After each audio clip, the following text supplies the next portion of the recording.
Good evening, lovely ladies and listeners, and welcome back to the second of our, I want to say new Wamen Hour, but carried on Wamen Hour. As always, we're joined by a lovely panel of ladies. Tilting Turtle, lovely to have you back again. Haven't seen you in a while. It's nice seeing you too, Birdie. Thank you for joining us. And Poe, welcome back as always. Good to be back. So the topic tonight was actually one of your topics, Poe. So we'll be having a bit of a chat about chaperones. Now, when you suggested, Poe, we were doing it, instantly I was like, this could be really good.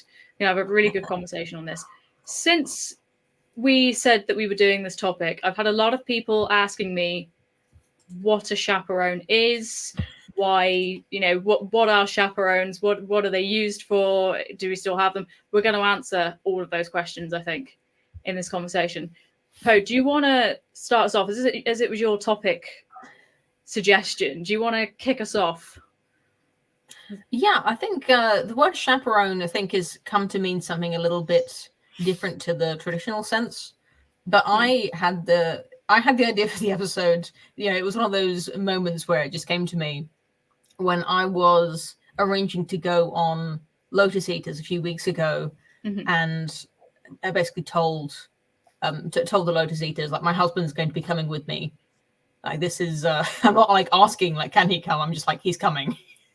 Like, you know, really, like, he watches Lotus Eaters. He wants to be there. You know, if there's an interesting conversation going on, he wants to, you know, listen to it too. But really, I think since we got married, or I guess since sort of exploring more trad relationship roles, there's been a kind of unspoken understanding that if I'm going somewhere where there's going to be like men there, that my husband will like try to come with me. It's not like he's not like forbidding me to you know, saying I must stay at home if I'm going to meet other men. Like, I can't be friends with men. But just, you know, if at all possible, just arranging to, you know, go places as a couple instead of me just going places on my own. And I have a job. Everyone knows me already. Like, they know that I'm not some like barefoot and pregnant in the kitchen wife.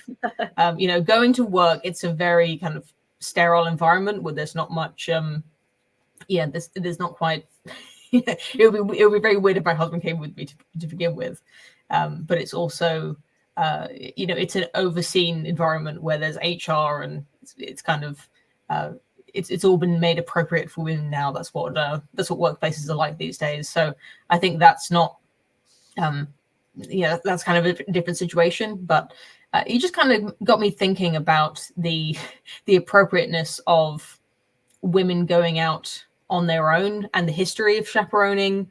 I guess to come back to people who've never heard the word at all, I guess it refers to women or young people needing to have some kind of supervision for their own safety and to enforce like proper behavior, just to make sure everyone's behaving exactly as they're supposed to be and not going too wild, right?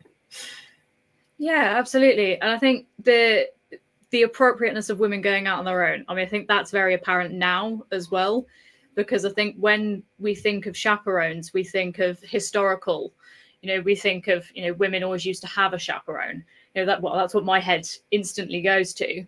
But when you think in the modern sense, you know, as you say, I mean, I'm the same. If I'm going somewhere, especially if it's somewhere new, even if it is with people that you know, if it's in a group or a different public space, I will take Alex. I'll take my fiance with me, because I'm like, no, you're coming with me. And it's not necessarily because I feel unsafe or I need a chaperone. It's because I just feel more comfortable having him there. You know, it's not necessarily a case of, oh, something's going to happen. It's just, I feel, you know, probably the same with yourself, Poe, is that you feel more comfortable having that male role with you.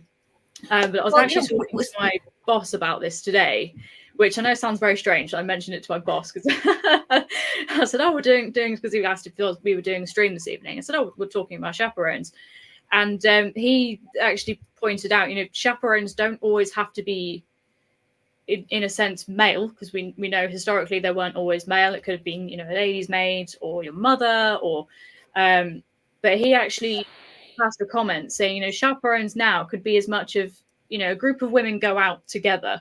If they're going to a bar or a club, they go together. They're almost chaperoning each other.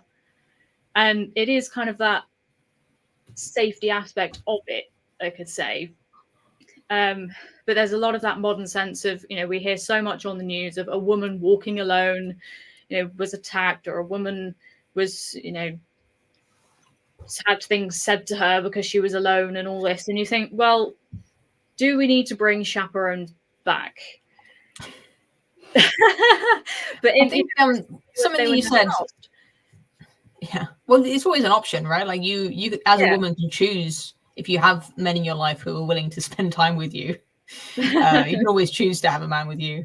That's our privilege as ladies, is to be the preferred company of a few male relatives and our husbands. But I think I just want to pick up on something you said there about sort of appropriate behavior, and between appropriate and inappropriate behavior, I think there's a really vast gray zone.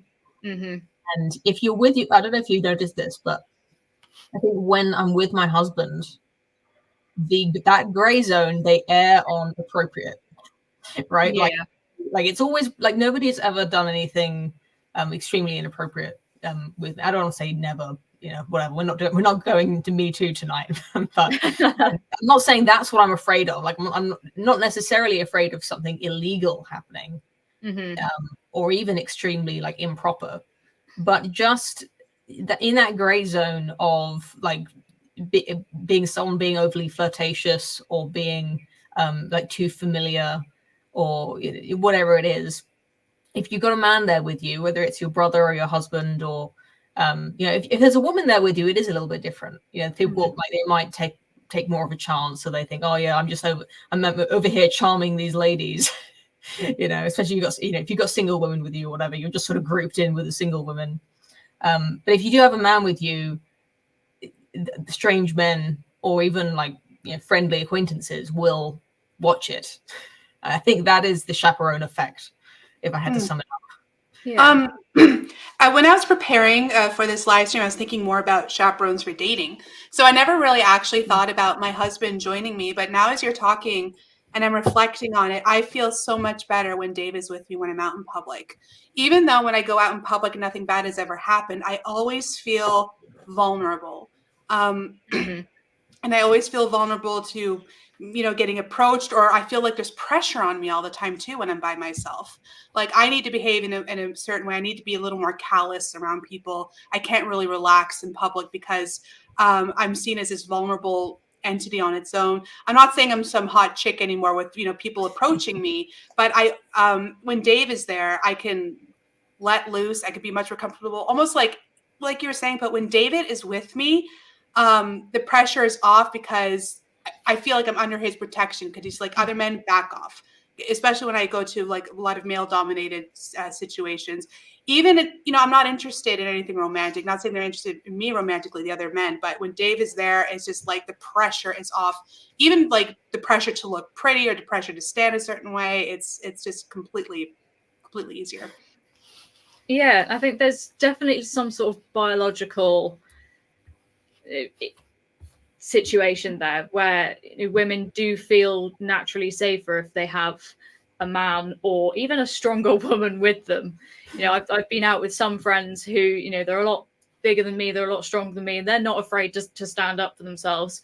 I wouldn't say I was afraid to stand up for myself, but there are friends that I've been out with who, I know full well if something ever happened, they'd be on it. They'd be the first port of call, they wouldn't put up with it. But picking up on what you said, Per, in terms of attitudes change when a woman with a man versus a woman with other women. Absolutely. I'm sure we've all experienced it ourselves. If you've been out with a group of girls, comments get passed, and the attitudes of not even just men, but attitudes of even other groups of women do tend to change. We all know women can be incredibly judgy, etc., and they will judge a woman if she's on her own or if she's with a group of other women. Whereas if she's with a man, they're not, they might not even blink an eye. they won't take any notice of her. And it's the same with men. If a woman is with if a woman's with a man, her husband or fiance, or even brother or chaperone, as we'll call, she's with her chaperone, men don't always notice her. And whereas if she's with a group of women, or again on her own, men notice the woman more, which I always find fascinating, because in some ways there's a bit of assumption going on. If a man sees a woman out on her own, they'll just assume she's vulnerable, she's on her own, where is she going? I'm not saying all men are like this, just to clarify, but there is always an assumption there. And it's the same with if a woman is with a group of other women, there's an assumption there that, oh, maybe one of them's single, oh, let's go and flirt with them. This is sort of a club situation, bar situation. Again, I'm not saying walk down the street and that's what all men do, because that's obviously not true. So I do think there's still that protection element of it. But I want to pick up on, because obviously so far we've been saying it's women who have chaperones. It's always a woman who's got a chaperone. Is it? That's what I want to question. Is it always a woman with a chaperone, or can it be the other way around? Can it be a man who has an older brother with them, or if men go out as a group, does that count as a chaperone? A wingman, exactly. A wingman. Or do you think it's not so prominent because they are the stronger sex, so they don't feel the same sort of vulnerability that perhaps women do? I think it's the latter. Yeah, I don't see a man even on his own or in a group to be seen as particularly vulnerable, or the assumption of availability either, right? Especially if the man carries himself in a sort of dominant way. Yeah, I just don't think the risk is the same. I wouldn't consider it a chaperone, no. I'd like to see the data on it, but just anecdotally, I think that men who are in groups with other men, they more often get into fights than if they're on their own. I mean, if you're on your own as a man, you still can get mugged. Probably even more likely than a woman to get mugged, actually. I think like male muggers feel less guilty about mugging other men, almost. Like it does seem like men are actually more vulnerable to mugging than the women are, which is something that a lot of feminists don't appreciate. But in terms of like fighting and being the victim of like a violent assault, apparently it's like, it seems from anecdotal things I've heard that like one man will fight one man, but also you get this phenomenon where like if you're in a group of men, sometimes you'll fight another group of men, which I find a really kind of interesting phenomenon, where it's just like, okay, well, I guess my friends are in a fight, so I better go join that, because that's what's going on. I think go on. Sorry. Even though men are more vulnerable, as you say, to being mugged, I've still never met a man who's asked for a chaperone. I don't feel safe going to my car. I don't feel safe. They still go out on their own anyhow. Whereas I would more easily ask for a chaperone. I don't know if this is a matter of pride, like asking for directions. I just feel, I just feel like a lot of men feel like they can stand their own, right? That might be why they get mugged more, because they don't take the precautions. They're on their own. Too embarrassed to. They're more likely to be out alone. But in terms of like men being in a group and sort of egging each other on, I think that can have a big part to play in it, in terms of women having chaperones as well. Because if you walk past a group of men, they're more likely to pass a comment or say something, or even go up to you and say whatever. Whereas if it's just a man on his own, I feel safer walking past a single man on my own than I would a group of men, because I feel like there is that instinct of, like you say, Poe, if they're in a fight, well, I'm going to go join them because that's my mates, I'm going to join them in a fight. Whereas if they're on their own, less likely. I'm not saying it doesn't happen, but it's less likely because they don't have that influence of their friends. They haven't got their friends egging them on, go and talk to that woman, go and talk to that girl, go and ask for a number. And of course, if one does it, the others are in the back, sort of being the wingman, or the wingmen, egging him on, and maybe also passing comments to the single woman without a chaperone. But I mean, again, historically, we've seen, read evidence, all sorts. I mean, it's even in a lot of, you know, sitcoms and romance movies of chaperones obviously sticking up for whichever woman they're looking after in a loose sense. You know, if something happens, if it's the older brother being a chaperone, then he will instantly, you know, stick up for her, stand in the way almost of whatever man is saying something or doing something he shouldn't be. But I think in most circumstances it's not even necessary, because it's just the presence of the man will stop it before it even starts. Yeah. So it's not even that I, you know, not that even I need like a man. You never have to actually intercept or to, you know, to take a bullet for me or something, because it would, you know, because the implicit threat is there. You never actually have to take action on it. It's already presumed. Yeah, exactly. I think it links back to what, you know, we've touched on briefly. Is, you know, is if you've got a male presence with you, then the assumptions kind of just disappear. You know, the assumptions end up turning into, oh well, she's with him, so I'm not going to bother. You know, I'm not necessarily saying that's the exact sentence that goes through a man's head, but she almost becomes invisible. You know, because she's not on her own, or she's not with other women. So if she is with a chaperone that happens to be a man, yeah, the chances are not an awful lot's going to happen. As you say, Poe, just having the presence of a man there can make quite a bit of difference. Do you think maybe that's why a lot of men are quite dubious about women's, when women come forward and say that, oh, you know, men can be quite aggressive and flirtatious and they can get physical sometimes when it's completely unwanted? And I think there was a lot of men who will kind of sneer at that and say, like, no way, that's like, it's not as bad as that. And it's because if you've got a man there with you, it doesn't happen. So they just never see it happening. You know, a man who isn't like that and who doesn't associate with other men like that won't believe that there are men like that, because it just never happens in their presence. Yeah, maybe. And I do think it depends on the scenario as well. So let's say you've got a chaperone in a restaurant. The chances of another man or a group of men or anything, you know, the men who are a bit boisterous, should we say, causing a scene is less likely to happen there than it would in, let's say, a bar where alcohol is involved.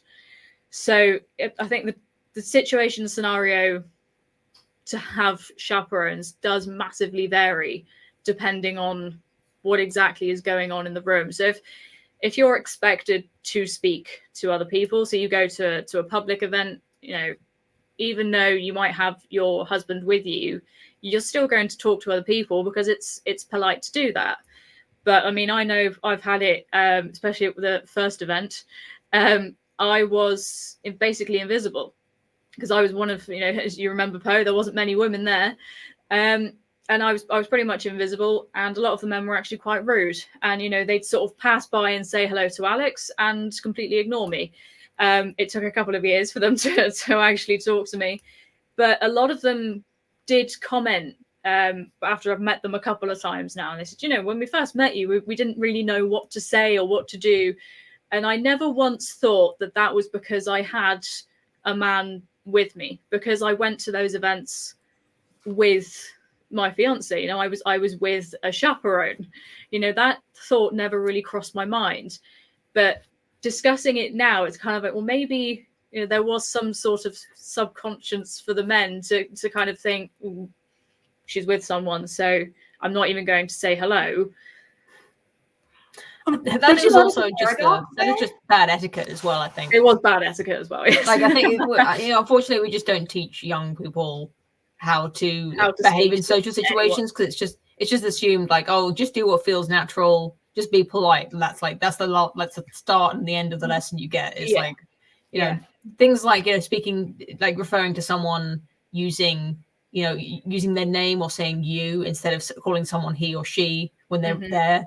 You know, just like little rules like that used to be presumed etiquette are now kind of just a lost art. And now you can just completely ignore someone who's standing right there, and it's kind of just presumed that that's, you know, normal behavior. Sorry, Helen, I interrupted you. No, that's all right. I was thinking, I experienced that paradox where I go out with Dave to feel invisible, but I get my feelings hurt when I'm treated like I'm invisible, right? You know, I almost feel like, well, you guys know Dave. Dave is Dave, and when he's in a group, especially with some followers or fans, they're all going to focus on him, right? And I feel like an appendage of his rather than my own person. Even when we go out to play Magic, the guys will go talk to him, and I'm invisible, like I'm an untouchable or something. I'm like, well. But yeah, there's being a woman, but I am a person. You know, I have interests. I want to talk to people. I want to get to know people. So I don't know how to marry the two, where I under the protection of Dave, but I'm still my own person, and I want to engage with other adults and talk to them. Have you felt that before? Absolutely. And I think the way I kind of got around it was the more people I met, I think it kind of got to a point where I used to go to Alex afterwards. And I'd kind of go, who was that? Because I was never introduced. You know, I was stood there the whole time, but because they knew Alex, they, 9 times out of 10 would never go, oh, who's this? Or just assume that I knew who they were because Alex knew them. So once I kind of started mentioning that, and constantly asking, well, who was that? And how do you know them, etc. Every time we see someone that maybe he knows or we meet someone new, if they don't immediately speak to me or they introduce themselves to me as well as him, he will introduce me. So he'll go, oh, this is my fiance, and then introduce who I am. Isn't that proper etiquette though? I mean, I think introducing yourself again, is a little bit forward, etiquette, right? Doesn't it? Yeah, absolutely. It is proper etiquette. But again, these sorts of things, proper etiquette and just manners are disappearing. Really. But I would say that's actually that's one of the jobs of a chaperone, is knowing who and who not to introduce the person you're taking care of, or, chaperoning, knowing who or who not to introduce them to. If there was ever a situation where I didn't want to speak to someone and Alex knew that, or he didn't want me to speak to them for whatever reason, I have full trust that he would either say, wait over there and I'll he'll put me completely out of the situation, or he won't, we won't introduce each other, keep it very short and brief, and then we'll just leave. So there's no actual conversation or no crossover between me and that particular person. So he would know, as not only as my fiance, but as a unnamed chaperone, that the situations where I'm comfortable and where I'm not comfortable. And I think that is a key sort of role of a chaperone in any situation, not just husbands and wives, but as friends, as colleagues, as brothers, etc. You should know when the person you're chaperoning is comfortable in a situation, because that's basically your role, is being there. You want to know if they're comfortable, and if they're not, that's when you step in. That's your sort of job role, as it were, to protect that person from uncomfortable situations in the politest way possible. That's kind of another casualty of chivalrous culture, where I think before feminism and women's liberation, we had like men felt it was their duty to, even men who weren't your chaperone, they felt it was their duty to kind of include the women and be polite by entertaining the ladies and not talking about things that are extremely boring to women, which is kind of condescending from like a modern standpoint, where you have the kind of the phenomenon of the drawing room, where the men would go to one room and the ladies would go to another because they just wanted to talk about different things. And when they were in mixed company, there were conversations you could have. Yeah, I think there's a way of handling that now. You kind of have to grow and change with the changing conversations, because now, as you say, Poe, back then it was, you could split the two up. You would change the conversation so that you could include the women. Now the women are kind of expected just to be engaged with whatever conversation. Now, I have openly said more than once, I am not overly political. I don't really keep up with what's going on, So if Alex is fully engaged with somebody with something political, and then they turn to me and say, oh, what's your opinion? I will just openly say, it's not really my subject, to be honest. I don't really have an awful lot to say. So, but I find it interesting listening to you, and then 9 times out of 10, that will kind of satisfy the conversation, and then they don't really mind me being there, because I'm like, I like to listen. I'm a good listener. I'm quite happy to listen to conversations, as long as it doesn't make the situation awkward. So again, if it's a conversation that I can't partake in, there's that fine line of, okay, well, is it going to make it awkward for this group of people, or those two, to be able to speak about this without me there? The other option is I remove myself from that situation and hope that my chaperone or whoever is with me understands that I'm either uncomfortable or I have no input, and will back me up on that, and either say, just give me a second, I'll just go and check up and make sure she's fine, or just know that I'm not going to be far away. It's now, it's I think, an interesting juggle, isn't it? Yeah, absolutely. I think we're very much expected now. Well, I think all women are expected now to just sort of take care of themselves. We've covered we've covered on Wamen Hour streams before that women are very much expected to go into full-time education, to go into careers, etc. So they're not meant to be reliant on anyone. We're supposed to take care of ourselves and get on with it. Whereas we've all agreed that we feel safer in a way having a man with us. We actually quite like having a chaperone. There's nothing bad against that, but I think that law is kind of still there. We still unknowingly have chaperones, even though we don't call them chaperones. We don't say, oh, you're not allowed to go out without a chaperone. We still kind of unknowingly do it as adults. But I don't think it's the same. Well, I think we know it's not the same at all for younger women or even for teenagers. We mentioned earlier they go out with their friends, but they don't have a strict chaperone. So it might be a group of teenage girls isn't always the best option when it comes to making sensible decisions. So I think that's something I want to touch on, is having chaperones in modern day. So we know married women, 9 times out of 10, their husbands are their chaperones.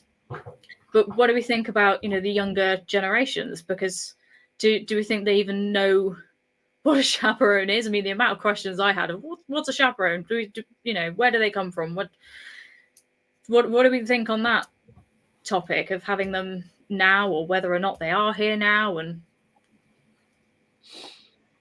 I was going to leave this one to Turtle, because I think it means something. I think it means something different in the American context, where I've seen it in like TV shows where it's something that kind of teenagers will have, like this is chaperone the dance at school, or even on I remember from an episode of Seinfeld where Jerry needs a chaperone to go on a date with the Miss America pageant contestant.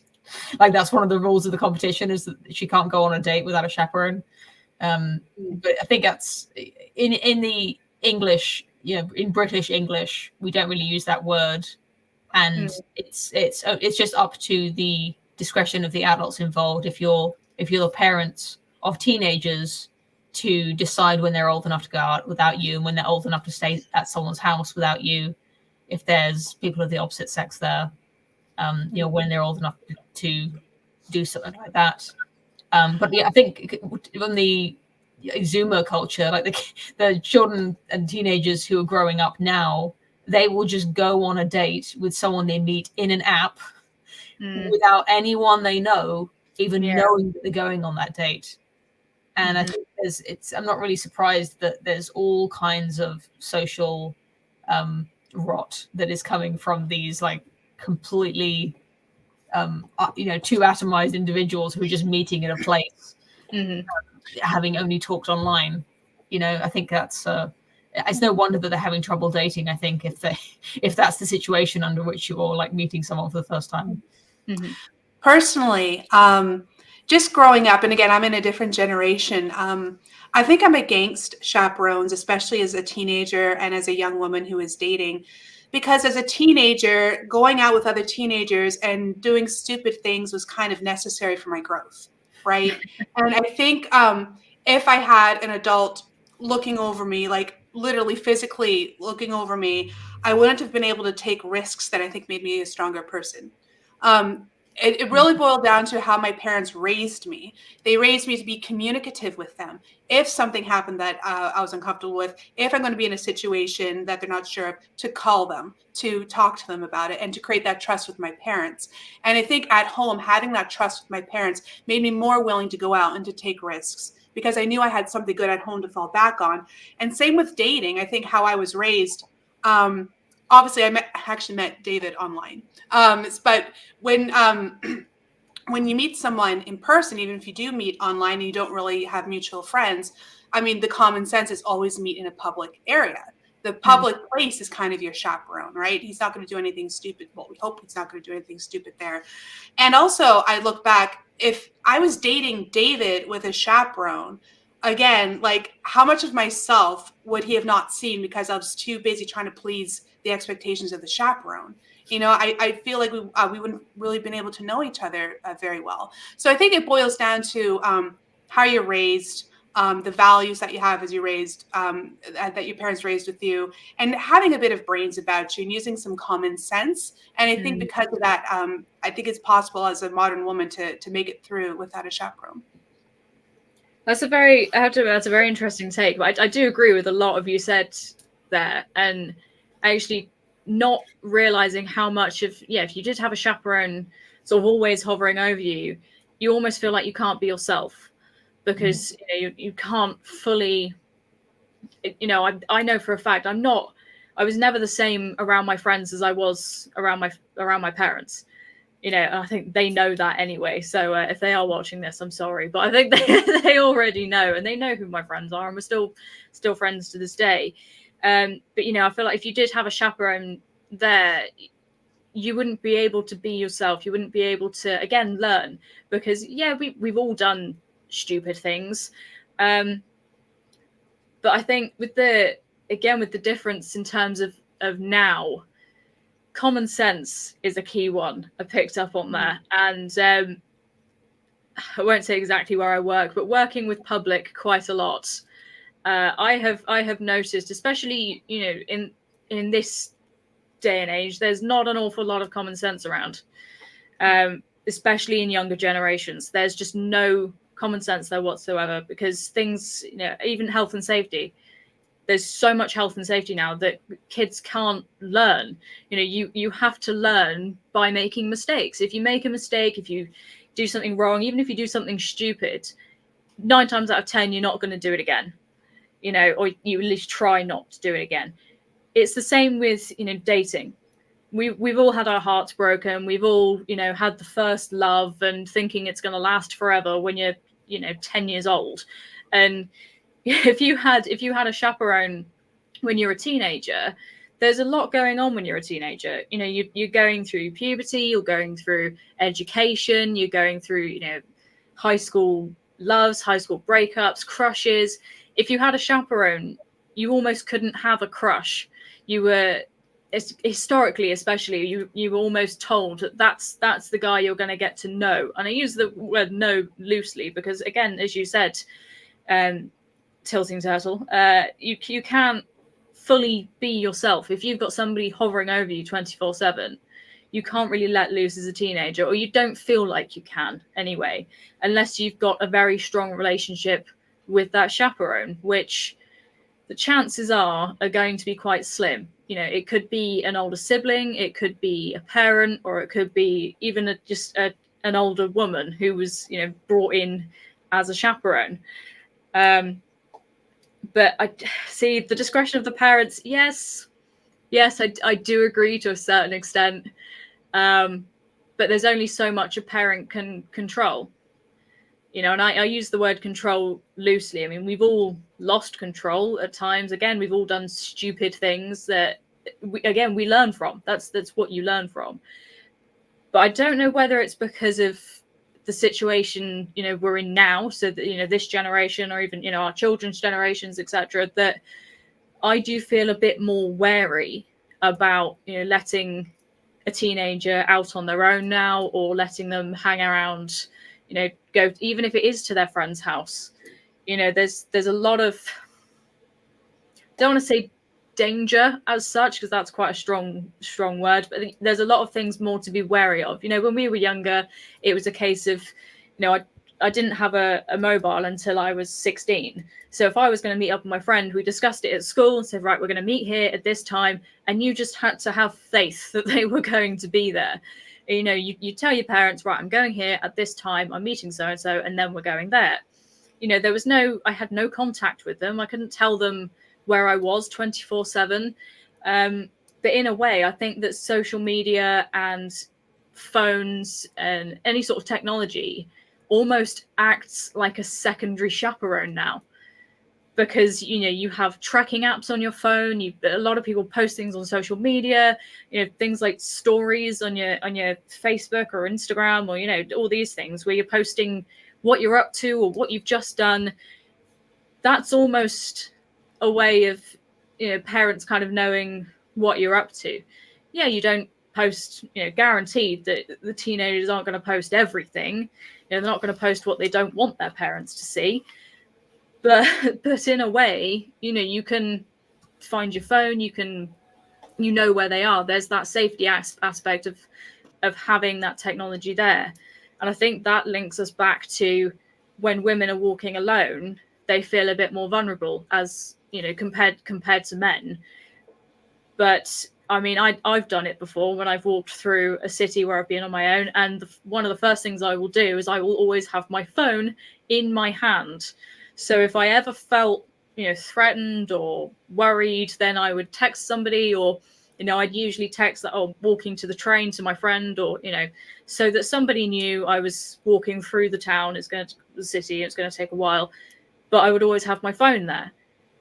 So I think having the phone is like a secondary chaperone. So we might not have personal chaperones anymore, but I think technology is kind of replacing that in a way. Yeah, I think I don't really agree. We've talked about a few different kinds of chaperones, and in terms of safety, you're right. I think, but in terms of like inappropriateness, in my teen, I think it does come back to this idea of mixed company, where if you're only going out to be with other girls, then your parents can give you a lot of freedom, and you can stay up past your bedtime, and you read magazines together, and maybe you'll have maybe you'll be discussing things that were slightly above your age, from your parents' perspective, right? Like they think you're not old enough for this. And that's just part of being a teenage girl. It's like talking about things you're not supposed to talk about.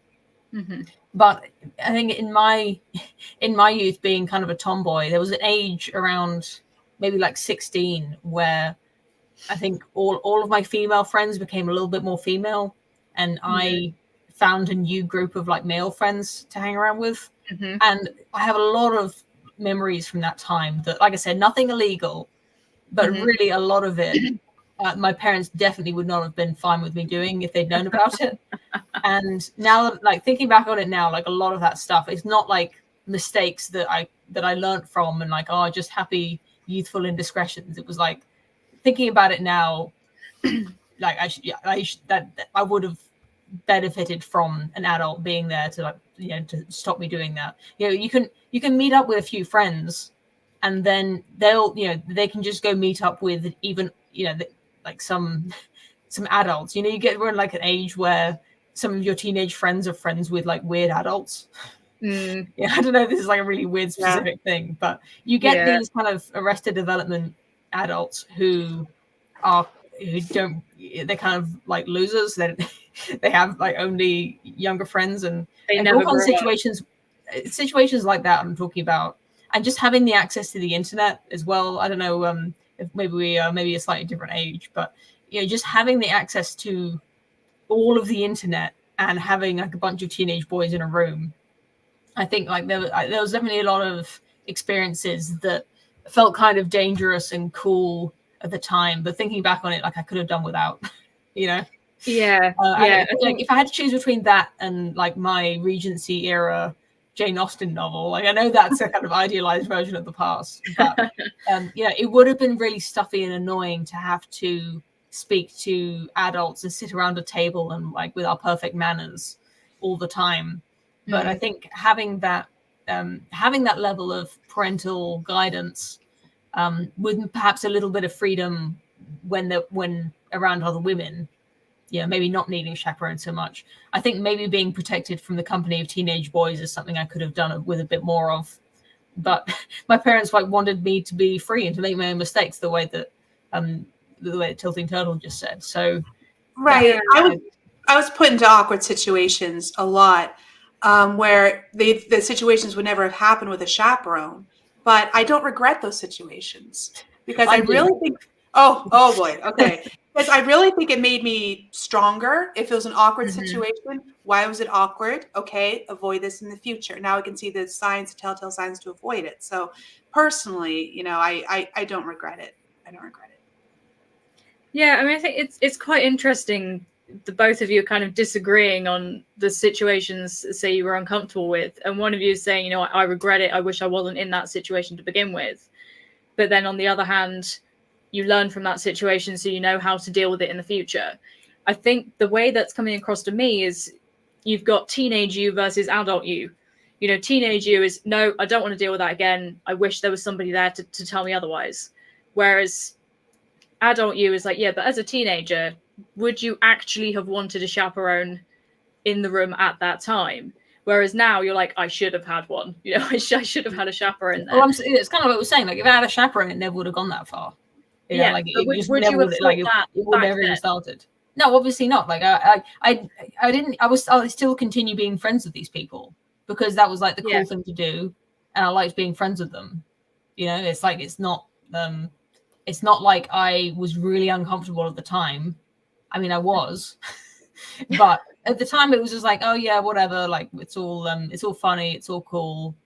But now I think like that's, I didn't need to be there. Like it was completely unnecessary for me to be that uncomfortable, and it wasn't cool. And I don't think I really learned anything from it, to be honest. Yeah. Because I kept doing it, it was like I never grew from the experience. It was just like I grew out of it because I don't have friends like that anymore. Yeah, I mean, I feel as teenagers though, we all have to go through that awkward situation stage. I feel like that is part of growing and learning as a teenager. We've all done it, being in the wrong situation with a group of people that you think, again, as you say, Poe, if we were put in that situation now, we'd probably make up some excuse. I've got something in the oven, or I need to go and hang the washing out. I'd make an excuse and not go back. But I do think when you were saying about the different company, in terms of it being sort of male or female company, I do, because I was very similar situation to you. I was friends with quite a few girls when I was young. And again, they started growing up, becoming very girly girl and going shopping. And I was never really into that. So when they went off to do their thing, I kind of became friends with groups of boys. And what always makes me laugh, and I do think about it now, and I never thought about it back then because I just thought, oh, well, why is this happening? Was the shift of attitude from my parents. Now, thinking back, I'm like, actually, I was quite young. I was a young teenager. And looking back at it, and I'm thinking, she's a young girl with a group of lads around the same age. Yeah, that's probably going to look, a bit suspicious, or a bit, you're going to be worried as a parent. Whereas with your group of friends, yeah, okay, fine, off you go, come back for dinner at 6:00. As soon as it was with a group of boys, one, I felt like I became a bit more rebellious because I was with a group of lads. They're a bit more boisterous. There was, again, you do stupid things and you come home a bit later than you should have done. That happened on more than one occasion, which did not help the situation. And again, those are situations where I'm like, why didn't I just go home when I was told? I didn't have to be in that situation. I felt a bit awkward. I didn't like getting in trouble for not being at home on time, but that's what the boys did. I was friends with them. As you say, Poe, that's just, you kind of just went with it because they were your friends. But if that was a group of girls, the situation would have been very different. Do I wish I had an adult there? I honestly don't know, because I'm kind of a bit like Turtle on this one. I do think I've learned from that. And, you know, there will be things that I will be telling my own children, you know, I've had these experiences and there's a reason why my parents yelled at me. I can't say I still don't agree with everything, you know, they did shout and, you know, every decision they do make. But what child does? You know, you don't agree with everything your parents do, and your parents don't agree with everything you do. That's just part and parcel of it. But do we think that having chaperones around would allow a teenager or a young adult to become themselves, or would they become a version of themselves that everybody else wants to see? You know, because I do think it's very important to be able to let your hair down. You know, as you touched on earlier, being in a group, having a chaperone, you know, a few steps behind, with a group of women where you can sort of be a bit more relaxed, but you're still, you know, don't be unladylike, for example, in the Jane Austen style attitude. That's my only concern, is if we had chaperones now, I would be a bit concerned that the young adults, or even, you know, teenage children, wouldn't be able to grow up to be themselves. They'd be a little bit sort of reserved because they feel like that you can't fully let your hair down with a chaperone around. I think, Bertie, it's a question of age, isn't it? Oh, sorry, go sorry. on. Sorry. You mentioned you're seeing a lack of common sense in people these days. And I was curious to hear your opinion on what you think may have caused that, because I think overwatching your children too much could cause a lack in common sense because of the lack of experiences these children will have to develop common sense. I mean, that's my theory. I mean, because children and the younger generation is lacking common sense, I mean, does that mean more chaperone, more overwatch, or less? You know, what do you think? That's a good question. I think the main reason for lack of common sense is an overall fear factor. You know, we're told to be scared of everything. You know, the media tells us to be scared of things. You know, we're scared of every germ. We're scared of what's in our food. We're scared of electronics. You know, absolutely everything has got something we should be scared about. Whereas if you use your common sense, we know it's not going to be a problem. You know, we've got resolutions for that, etc.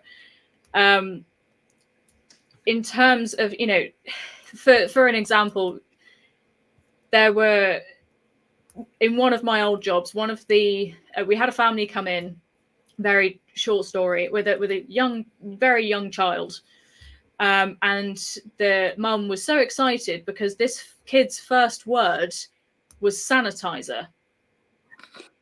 Yeah, and I looked at her and I was like, I think you're joking. I was like, I thought she was taking the mick, and she was like, no, he said sanitizer, because they were in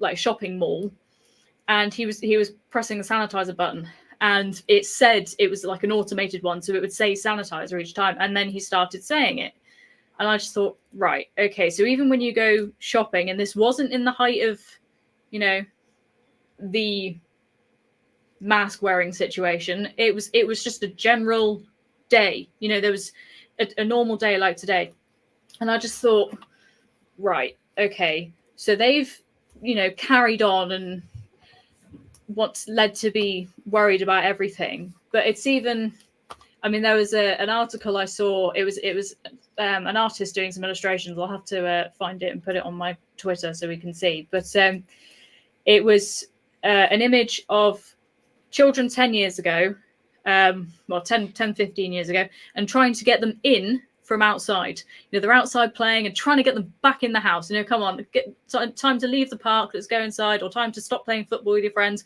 Come on, tea's ready, and actually stop trying to get them back inside. Compared to now, it's trying to get the children outside, away from their screens, away from the telly, away from their phones. You know, trying to get them outside. But my only query with that was, again, this fear factor of, you know, I grew up making mud pies and running in fields.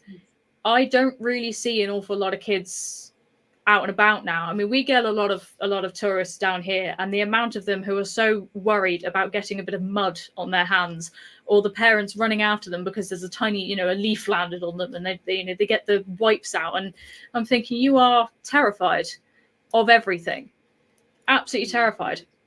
So I think, yeah, the whole reason for not having any common sense is fear factor with a bit of everything. In terms of the second part of your question, with do we think chaperones would fix that? That's a difficult one. I would say only if it was someone of an older generation, to be honest, somebody who doesn't have that fear factor. So somebody who wasn't brought up, so young millennials or Zoomers. So it would have to be, our age and up, older millennials and onwards, who don't really have that fear factor. I'm not saying that, not all of them do, because there are some out there that do. But having somebody of an older generation who already has that common sense to kind of be a role model, in a sense, trying to teach that common sense. Because I do think common sense can be taught. It may take a while, but I think it could be taught through just watching someone do something, or, even watching from somebody else's mistake. You can think, okay, well, they did that and they hurt themselves. I'm not going to do that. Common sense, okay, I'm not going to do that because I know it will hurt me. That's simple common sense just from watching somebody's mistake. So chaperones may help if it's an older generation, but they, as we said, they're not as common as they used to be. So who, what would we do in that sense? Would we bring in an older relative? Would we, start up a company of chaperones for your children? How would you go about that? How would you bring that sense in? The best thing we could do as parents is to front load when it comes to raising our children. The younger, the better. I think it doesn't always have to be like an adult as well. Like if you have an older cousin, he can with even if you're the oldest child, you might have a cousin who's 5 or 8 years older than you. People used to live very close to each other, and you'd have your cousins, in your town or the next town. There's a lot of this sort of family structure stuff that we just can't bring back. Yeah. It doesn't really make sense to do the same thing we did before. We've got to do new things now. Like, having your children share their location with you so you can track them from your phone while you're at home. Yeah. So you're not there, but you know where they are, and they're not going to someone's house that they said they weren't going to, or, they're not going to, I don't know what the worst case, they're not running away from home or something. Yeah. I mean, I think it even comes down to, as a modern situation in my place of work. I never thought of myself as a chaperone until this discussion. We've got a few younger girls working with us. And now in the place where I work, you can get some angry people in your face occasionally. And some of these younger girls, I think because I've been through that situation, because I've got a bit more common sense than perhaps they do, than some of them do, that I do. I mean, there was a bit of a joke that I kind of act like a bit of a mama bear, and I step in, if need be. I'm like, no, you're not going to hurt this girl because she's a child, but young teenager. But actually saying like, oh, when you act as mama bear, am I actually being a chaperone to her? Am I actually watching the situation and making sure that she's not uncomfortable and stepping in if she is? So chaperones can even come down to, places of work. We don't realize it. So even though the word chaperone may have disappeared from today's society, I think we've actually still got a lot of the idea of a chaperone still around. I think this is a natural phenomenon. The older I get, the more protective I feel of young women. Yes. Right? And the more I want to help them. So maybe being a chaperone is just sort of a man-made office surrounding a biological reality of getting older, perhaps. Yeah, I mean, it could be from, personal experiences. We all have said we've been in awkward situations that we perhaps didn't want to be in, or, we've either learnt from it or, not doing it again sort of situation. But I think in having those situations, we then, like you say, Turtle, the older we get, we're like, okay, I don't want somebody else to go through that situation. I just, I don't want that girl to go through that situation. So if you can, you step in and hopefully help them avoid it. Mm-hmm. Yeah, help them, but they're still gonna, make their mistakes. I think there's one thing to tell them and to warn them, and then like physically stopping them. And I will stop at physically stopping them unless it's something that's like really deadly.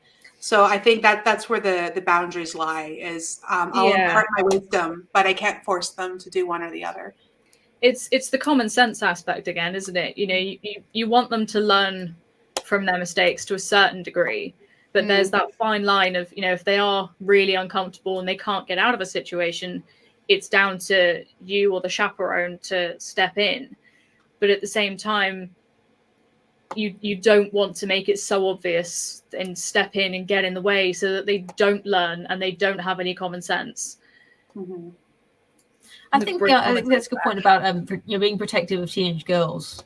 That I think that really is the crux of the issue, where I think there's an age of teenager, and I think when we were talking about these experiences being 16, especially when the young men that you're around are also 16, it's like they are at the very beginning of their understanding of adult women and what it means to be around, to trying to pretend to be adults. And I have two older brothers, and my parents were very into this idea of like gender equality. So they didn't want to enforce any rules on me that they had not already enforced on my brothers at the same age. And I think, I don't know, this is the exact sort of calculation that they made, but when you said that, having something like having a bedtime or telling your parents where you're going, my parents didn't even do that. Like they had complete trust in me from about the age of 15 to go anywhere and be back at any time. And they sometimes said like, oh, you're back late, I'm worried about you or something. Or if I was it bothered them more when I was up late on my computer. They would like, they get annoyed at me and say, go to bed, like, do you have school tomorrow or something? But if I was out, I was out. Like, they didn't even like call me telling me to come back. It was like, I think it really is we're talking about the same thing, but we're also, it sounds like your parents had a bit more common sense than mine did, where they just thought, oh, well, we're in a like our daughter can take care of herself. She would never get into that kind of situation. She would never have friends like that. She's a good girl. She's got good friends. No. So from you saying that, Poe, that I find that quite interesting. So having two older brothers, I think that would help in terms of, we're not going to give you rules that we didn't set them. Now, I think I was the opposite. Now, I'm the youngest of three. I have an older brother and an older sister, and I'm the youngest of the three of us. I think because they did things, they were quite rebellious. They got into the wrong groups, etc. It was very much, be back at this time. Once I hit a certain age, so once I hit sort of 15, 16, it was be back at a certain time, tell me where you're going, tell me exactly who you're with. And it was quite sort of structured. But I do believe that was partly down to what my siblings did and, not telling them where they were, who they were with, etc. But, I will admit I still didn't stick to those rules. There were times where I didn't tell my parents where I was and I didn't tell them who I was with. And it almost felt as if it was because I felt like I was constantly being watched. I felt like I couldn't be myself. So like we said earlier, do we think that having a chaperone there all the time would allow that person to be themselves, etc., and really let their hair down? That I think links to having those rules of tell me where you are, tell me who you're with, be home at a certain amount of time, at this exact time. I kind of veered away from that because I felt like I was under control. I felt like they were almost controlling what I was allowed to do in some aspects. But then as a parent, that you kind of want to have that control, and I suppose that's what chaperones were kind of there for. You want them there to be able to, one, keep that person safe, but to set boundaries. I think there's a difference between setting boundaries and setting rules, and especially when it comes to chaperones. As we were saying a minute ago, Turtle, that you've got to allow them to use their common sense and to learn from their mistakes without stepping in so much that it causes them to rebel or causes them not to be able to let their hair down or be themselves or not be able to learn from their mistakes. There's that fine line between the two. I've just realised the time. We have been talking non-stop for an hour. Is there any last comments from either of you before we wrap up for the evening? I'm sure I did, but I do have one story if you wanted to give me a minute. Go for it. It's similar to the kind of teenage experience, but when you were talking about having like older teenagers to look over the like slightly younger ones, I was thinking about when I was on a school trip, and there like sixth formers, meaning like 18-year-olds, were there to help the teachers to take care of like the 15-year-olds, like and younger. There was I think there was from 12 to 18, but the 18-year-olds were kind of coerced into being like kind of surrogate teachers. And I got in trouble one night because I was in one of the boys' rooms. It was like a dorm room, it wasn't like it was a private thing. We were just hanging out, and we weren't supposed to be in, we weren't supposed to go into the boys' rooms, but I was in there. And I kind of crept out and knocked on the door to the girls' room that I was in, and they were all asleep, and they wouldn't let me in. And just as I was like starting to panic, I don't know what I'm going to do. I can't wake up these girls, and if I start making loads of noise, the teachers are going to hear me. And one of the older kids, like they were allowed to go out at all hours. It doesn't matter.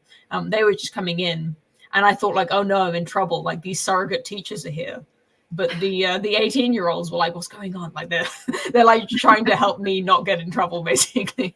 And they helped me. We ended up going to the next door room and climbing over the balcony so that there was like the balconies were like this far apart. And I climbed over the balcony into the girls' room and crept in that way. So that was quite an exciting night, and I thought it was really funny that it was like, now as an older kid, like I would have done the same thing. Like I would never dob in like a younger child just because the teachers trusted me or something. It's just like that's just the kid code, right? Like you never involve adults unless it's dangerous. So yeah, that was just kind of funny. Brilliant story. I'll read a couple of the comments because we've had quite a few comments this evening. So from the Black Horse from earlier, to offer the other side, it's always difficult to know how to talk to your friends' wives. I disagree. If you are friends with the man, you trust them, you talk to them as they are, trust them to pick the right woman. Especially if they've married them, if you've either gone to the wedding or you've met the wife before, just talk to them either as you would your friend, or just introduce yourself and see how it goes. That is the easiest way to talk to your friend's husband or wife. Just say hello and go from there, because the chances are there's going to be traits that are quite similar. I mean, I know people have picked up that me and Alex have picked up each other's traits, and that's how we both kind of get on with each other's friends. If we meet a group, a lot of people expect us to be together. Now, if it's just one or the other, they ask where the other one is. It's down to that point now. Any more?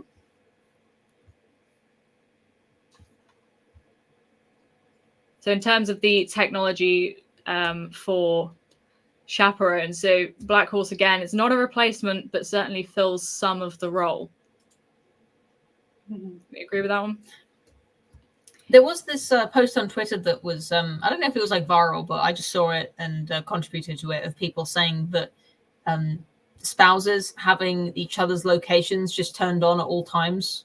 Just being able to check up on your spouse's location. Like a lot of people, I guess it was probably men, saying this seems like very invasive, and it's like just another modern corruption of a relationship and like a degeneration of trust.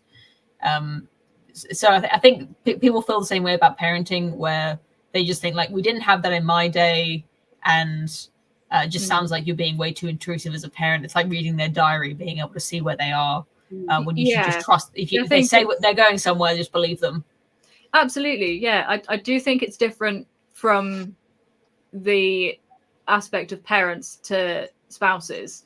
I mean, myself and Alex, we don't do that, but we do know where each other are at all times. You know, we will tell each other. So at the moment, he's back in Devon playing the steam engines, of course. Or is he? Or is he? I have full trust, Poe. Full trust. That's his other wives, is the steam engines. But you know, if he's traveling from one place to the other, he will tell me when he gets there. So I'm more concerned of the traveling aspect than I am like, I know he's at that place, but when he's traveling in between, you know, he will say, okay, I'm leaving this place now, and then he'll message me when he gets to the second location. You know, the same sort of thing of, oh, text me when you're home sort of attitude. But I mean, with parents, I can't stand it. I know for a fact, and my sister knows this, but my family all have like Apple phones, whereas I don't. I've got an Android, so they've all got like the is it the Find Your Phone or tracker thing on it, so you can see where each other are. Now, my sister and my parents have that on their phone, so it was initially there for when my sister went on holiday. You could kind of see like when she was flying, and it was quite interesting watching her like going across to various places. But now, like, it's again, the traveling aspect. It's like, oh, they're traveling from here to here, so they'll instantly get the phone out and go, yeah, I can see them driving. And it's like, I find that a bit weird. I'm not comfortable with it, so we don't have that. Whereas, you know, my sister is comfortable with it, and I don't know whether that's, again, whether she feels safer having that, you know, knowing that somebody always knows where she is. But in my head, I'm like, yeah, they only know where you are if you have your phone on you 24/7. Now, I know I am terrible at it, and my mum tells me off for it all the time if I don't answer my phone immediately, because I will leave it in the other room, or I'll leave it upstairs or in my handbag. You know, I tend to leave it in random places. I don't have it in my pocket all the time. You know, I'll pop down to the shop and leave my phone at home. So I don't always have it on me. So it's not a case of, you know, one, I don't feel comfortable, which I don't anyway, having somebody almost feels like they're following me. But it just wouldn't work for me, you know, not having somebody knowing where you are all the time. It would just be a lie, because they would say I was at home, and I'm not. I'm actually, you know, at work. So yeah, technology, I think it's good when you want it to be. You know, it's there if you need it and if you want it, but there is that fine line of, again, you've got to make sure the situation is comfortable, which is what the chaperone is there for. The last comment is from BMATS. Hello, BMATS. We're all chaperones in one way or another, as parents, work managers, etc. I think that's very true. I mean, as we said earlier, you know, at work, protecting the younger colleagues, or as parents. Do we have any last comments before we wrap up? Or are we concluded on the chaperones? Hopefully we've cleared up what a chaperone is now for anyone who was concerned. Fabulous. So if everyone's happy, thank you for joining us. Remember to subscribe to the channels linked below. Subscribe to this channel to keep Wamen Hour going. Somebody asked last week if they could give money. It's not because I don't have monetization turned on. It's because I don't have enough subscribers yet. So come on, guys, give me some more subscribers to keep Wamen Hour going. We do this in our free time. Thank you for joining. Thank you, Poe. Thank you, Turtle, for joining. And we'll see you before we go. Yes. I just wanted to plug Lambda's Ascension radio play, which is coming out soon. And he shared with me, I went on his channel this week, and after our show finished, he shared with me some of the stuff he's been working on, and it's so above and beyond the production level that I was expecting.